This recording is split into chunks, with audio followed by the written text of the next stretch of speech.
I hope you're not too excited for that upcoming Wolverine game from Insomniac.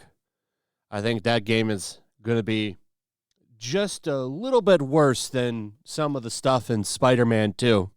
I think the wheels are about to come off of the Insomniac Marvel Universe.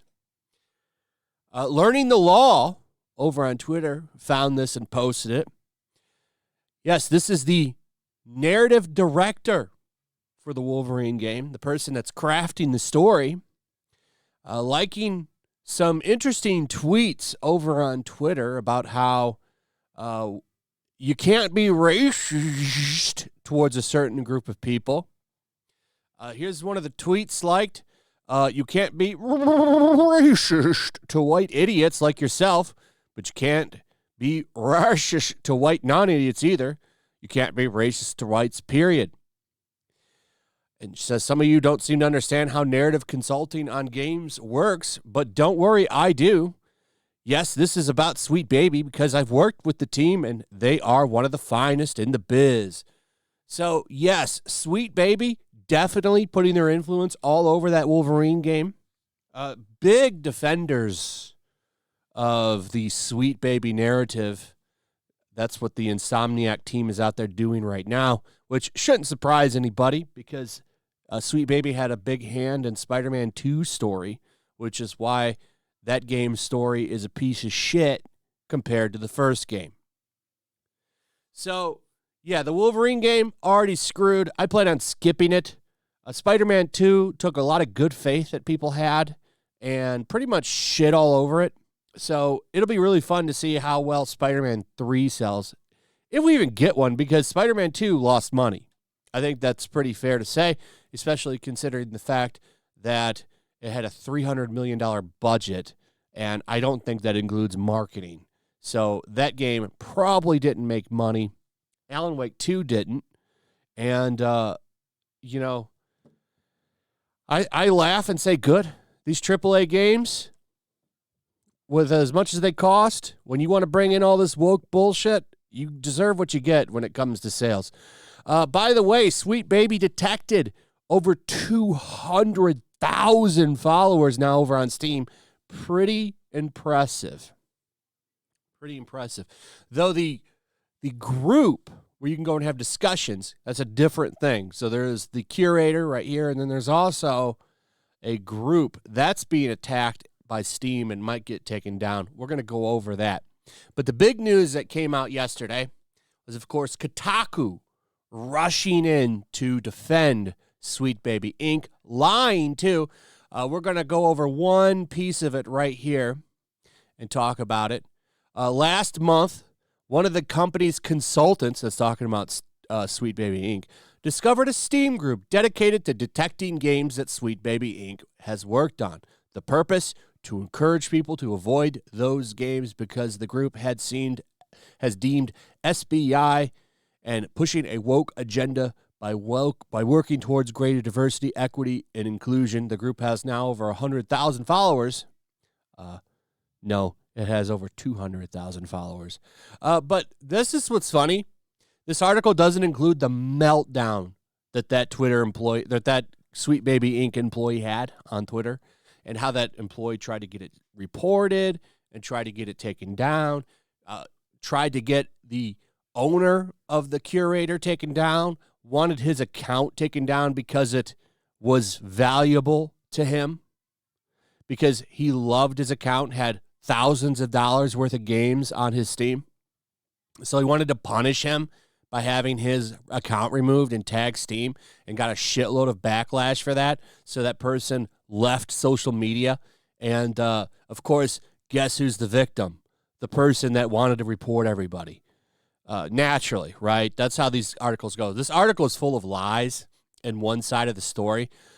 What's really funny is that the writer went into the Discord and was, of course, mad that the accounts in the Discord, which I think has 2,000 members, didn't have their real names and pictures associated with their Discords, so that she could dox them and try to get them fired from their jobs and stuff like that, because that's what these people at Kotaku do.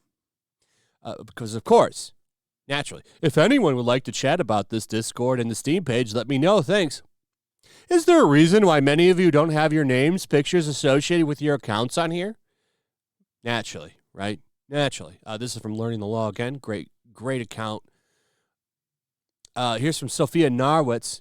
An employee started when he told people to bury a Steam account in false reports because the owner loves his account so much, and because a guy made a list of games and SB consulted on. Chris Kindred literally helped Streisand the list into popularity with his own harassment tactics. Absolutely true. Absolutely true. Here's a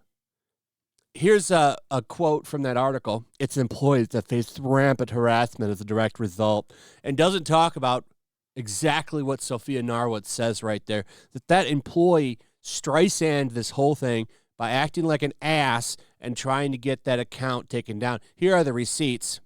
Anyway, report the F out of this group. And report the creator since he loves his account so much. But yeah, it's the Sweet Baby employees. Sure. By the way, you are never going to get a fair shake with a senior editor at Kotaku, because these are the kinds of responses that this person says. Flip the USB twice says, does this article mention anything about the Sweet Baby Inc. CEO being a full-blown racist? Because I have a feeling this article doesn't mention it. And she responds saying, hi, you can't be racist against white people. Thanks for tuning in.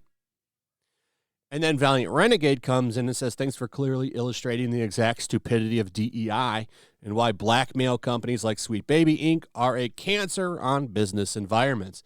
Now, the beautiful thing about this is this writer was community noted to hell because it's wrong. You can absolutely be racist to white people. It's the same definition, but it changes with these people because, of course, they're all woke as hell and brainwashed and communists. Here is that the Steam curator is getting mass reported because, of course, it is, and the creator is trying to fix this and get rid of that and save the community. I hope it will be. Steam definitely needs to let this thing stand. All it's doing is using the website's information. It's really not anything super controversial. And people have a right to know. People have a right to know if groups like Sweet Baby put their death kiss on a game. They absolutely do. And you have the right as a consumer to say, if they touched a game, I don't want to buy it. That's your right. And it's bullshit that they're trying to cover that up.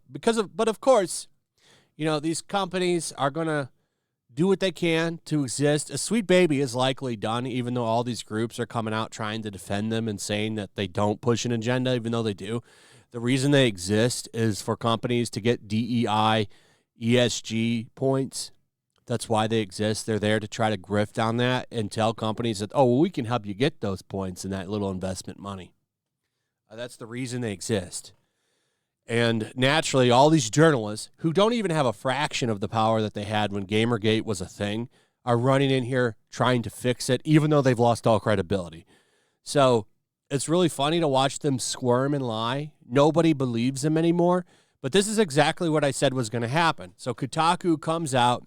Kotaku writes an article talking about how everything is bad with these groups going after Sweet Baby, and Sweet Baby is filled with nothing but angels, and they're actually a great, great group of people, and they would never do no wrong. And then, of course, now Eurogamer comes in, writes an article about it, cites the Kotaku article, and now tomorrow another article will pop back up, and they'll cite Eurogamer and Kotaku, and then another one will pop up, and they'll cite all of those websites. That's how they do this. It's how they flood the internet with bullshit and try to get their little agenda going. The difference is people are pretty wise now to their bullshit, and this isn't this isn't 2010 or whenever all that Gamergate stuff started. This is a different time. So it's going to be fun to watch all of this play out. It will be. It's going to be pretty fun. Anyway, let me know what you guys think about all of this. This was a lot, but there's been a lot going on. So let me know what you think. Also, if you would, please like, subscribe, share the video. Make sure you're still subscribed. Hit that notification bell. And I'll see you on the next one. Peace. Make sure to check out my locals. There's a link in the description. It's a fun community that I'm trying to build over here. If you don't want to support me on YouTube, you can come over here. None of that money goes to YouTube. You also can just come over here for free. But if you are a supporter over here, I do plan on doing an extra live stream once a month and throwing links to the supporters so you can actually come on and have a supporter live stream with me. Also, it's a good place to catch all of my content. You don't have to worry about notifications like YouTube. They'll definitely work over here. So come check out my locals.